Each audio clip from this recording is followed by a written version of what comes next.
You are now listening to Get the Chip.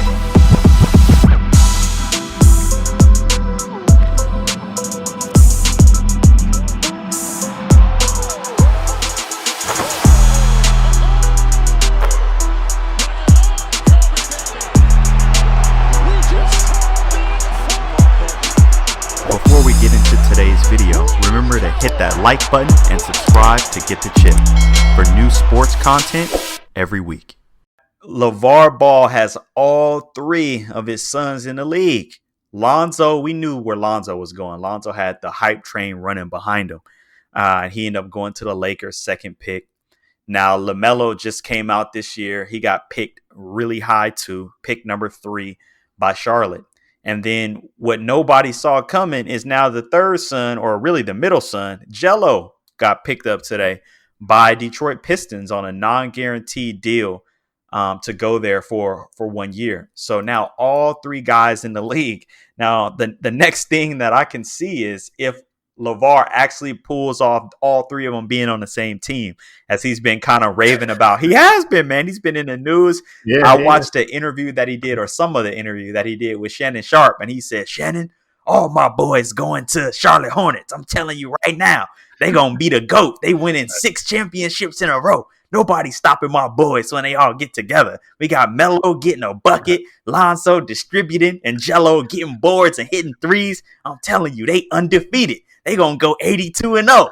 So, man, like, after everything that has happened already with them, I wouldn't be shocked if they somehow all get to be together on Charlotte.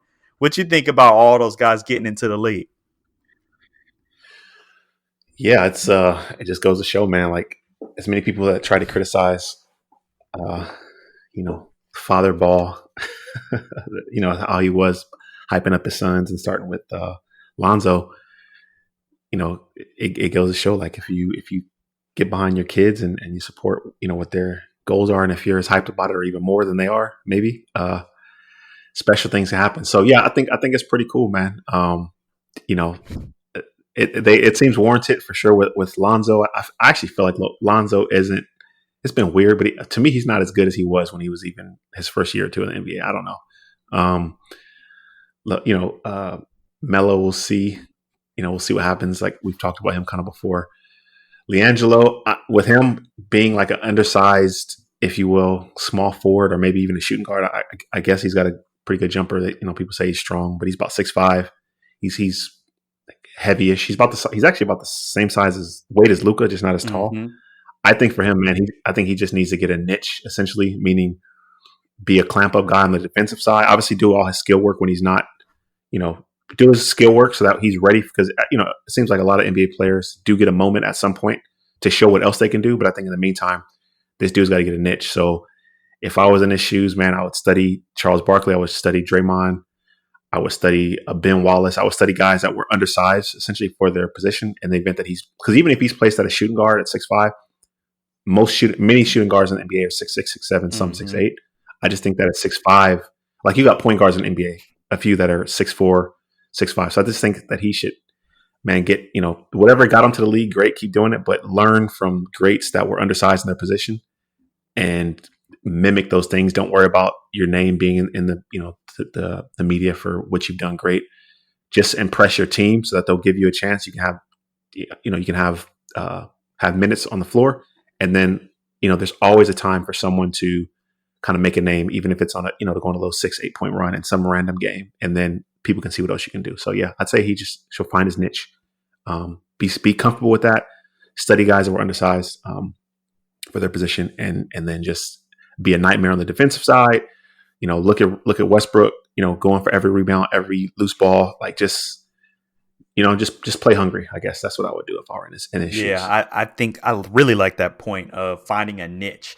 My ideal niche for him, though, I think he needs to be a hustle guy. Somebody who is, like you said, on the floor after rebounds. But I don't see him being a super good defender, just because I don't think he's super, like, mobile and, like, light-footed. I think he plays a little heavier.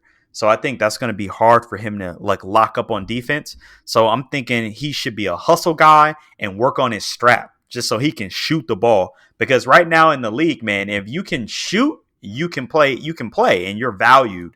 So I think he needs to focus on his jumper and just be wet knocking the jumper down, because then if you can shoot, you can space the floor and therefore you're super valuable. Look at Joe Harris and the deal he just got with Brooklyn, $75 million to shoot. JJ Redick, when they picked him up on New Orleans, they paid him like, I want to say 16, 17, 18 million dollars just to shoot. So if you can shoot, you can space the floor to give more space for your guys who are going to slash, your wings, your guards. So if I was him, I think I just would shoot 1,000 jump shots a day and just make sure that jumper is locked and loaded. So you're valuable to a team. Every team needs shooters. So I think that's where he should try to fit in at. And you have guys that have a similar kind of build. They might be a little bit taller, but you think of like a Marcus Smart, a Crowder. Like these guys are they're in shape, but they're thick, heavier guys. They're not fat or anything. They're just strong, muscular dudes. But all of them play hard. They got Crowder's develop a jumper. Smart, he can do his thing offensively when he needs. But essentially, like you said, these are they're energy guys. They're defenders. I think there's not a lot of the guys in the NBA that are willing to like have strength and be in the kind of shape of these guys that will just commit to something like that. So yeah, I think there's definitely room in the NBA for another guy like that, and I think there's nothing that prevents D'Angelo. That's perfect. Marcus Smart, be Marcus Smart. Follow his game. He actually was knocking the three down at a super high clip in the bubble. But yeah, that's the perfect comparison. Similar body shape, size. Be Marcus Smart. Be a guy who is scrappy, will get in somebody's face for your teammates, defending them, playing defense, scrambling, being a vocal leader, and yeah, hitting that shot. So yeah, and it's interesting too, like NBA level, and even you think about like the times you've balled and played different areas. When you have someone that is scrappy, and I don't mean scrappy like a irritant or play super physical or hurt you, or like even like a just overly physical, like even a pat dev, like yeah, I don't even mean at that level. I just mean someone that is not gonna on the defensive side of the ball is not gonna let you just do whatever you want. You can even think historically speaking. You can look at Rodman. You can look at Tony Allen, like a lot of just different guys, Bruce Bowen, these guys that were known for making sure they played hard on the defensive end.